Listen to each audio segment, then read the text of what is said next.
Friends, आज हम पढ़ेंगे वर्ण विच्छेद। आज हम पढ़ेंगे वर्ण विच्छेद। वर्ण का अर्थ आप सभी जानते हैं, विच्छेद का अर्थ होता है अलग करना। शब्द में से स्वर और व्यंजन को अलग करने की विधि वर्ण विच्छेद कहलाती है। हम उदाहरण द्वारा समझेंगे, जैसे ग ग न। गगन शब्द में कोई मात्रा नहीं है, परंतु इसमें अस्वर मिला हुआ है, क्योंकि बिना स्वरों की सहायता के व्यंजन पूर्ण नहीं होता है। यह हम पढ़ चुके हैं। तो हम इसका वर्ण विच्छेद किस प्रकार करेंगे, देखिए। ग, इसमें से अस्वर बाहर आया, हम स्वर को पूरा लिखेंगे यहाँ पर जब विच्छेद करेंगे तब।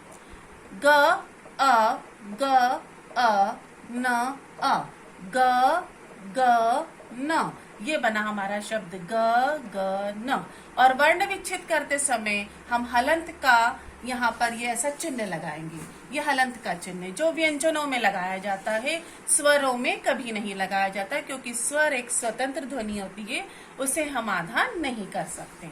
यहाँ हम शब्दों में मात्रा लगाएंगे, स्वरों की मात्रा लगाएंगे, परंतु वर्ण विच्छेद करते समय हम स्वर को पूर्ण रूप से लिखेंगे। देखिए कैसे। मा ला, म में आ की मात्रा है तो यहाँ हमने आ स्वर बाहर कर दिया। ल में आ की मात्रा है तो हमने यहाँ आ स्वर लिख दिया। इस प्रकार शब्द बना मा ला।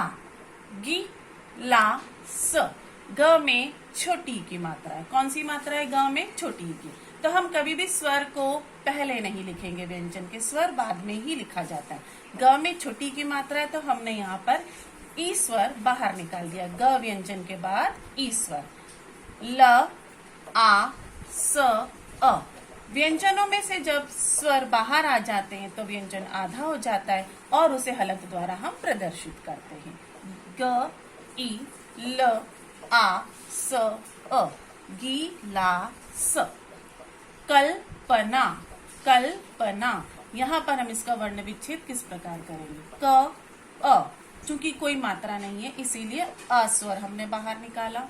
ल आधा है और आधे अक्षर में कभी भी कोई स्वर नहीं मिला होता है, इसीलिए हम उसे हलंत के द्वारा इस तरह से प्रदर्शित करेंगे। प अ, प में कोई मात्रा नहीं है इसीलिए अस्वर। न में मात्रा है आ की तो न में से आ बाहर निकला। क अ आधा ल, प अ न आ, कल्पना। ये सभी जोड़ने के पश्चात ये शब्द आना चाहिए। यदि ये शब्द नहीं आता है तो हमारा वर्ण विच्छेद गलत है। तो इस प्रकार से हमें वर्ण विच्छेद करना है।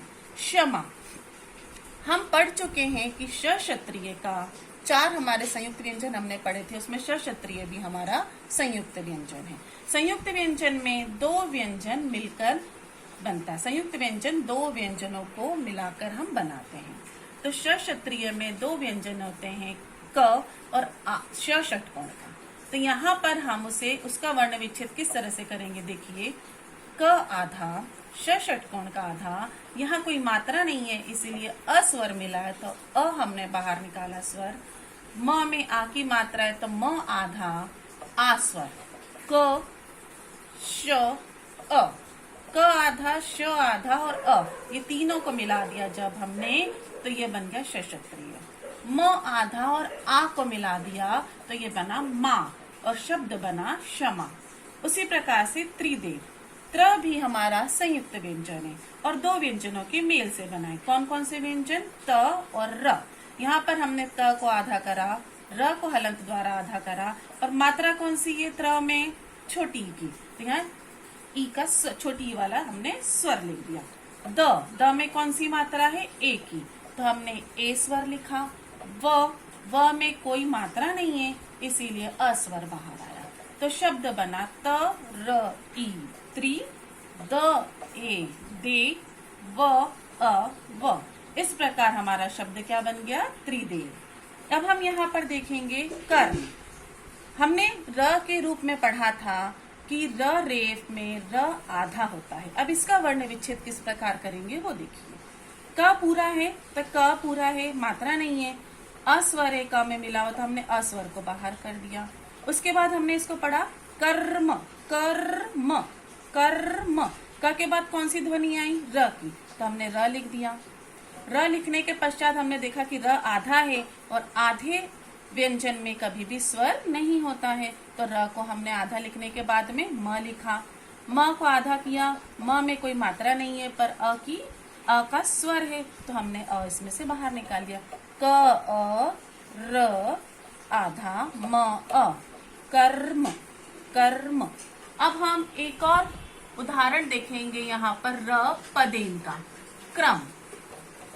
हमने पढ़ा था कि र पदेन में र पूरा होता है और जिस व्यंजन में लगता है वो व्यंजन अधूरा होता है। तो इसको कैसे लिखेंगे? यहाँ पर क आधा है तो हमने क को आधा कर दिया। अब क के बाद में हम इसमें क्या लगाए? र पदेन है तो र लिखेंगे और र पूरा है इसीलिए र में से अ का स्वर बाहर आया है। म अ, कर्म क्रम क्रम, ये हमने इस प्रकार से लिखा। क आधा, र पूरा था तो उसमें से स्वर बाहर आया, म अ, और ये बना क्रम। आप सभी को मैं आशा करती हूँ कि आप सभी को ये समझ में आया होगा। आप इसे घर पर दोहराइए, बार बार प्रैक्टिस कीजिए तो आप वर्ण विच्छेद बहुत अच्छी तरह से समझ जाएंगे। धन्यवाद।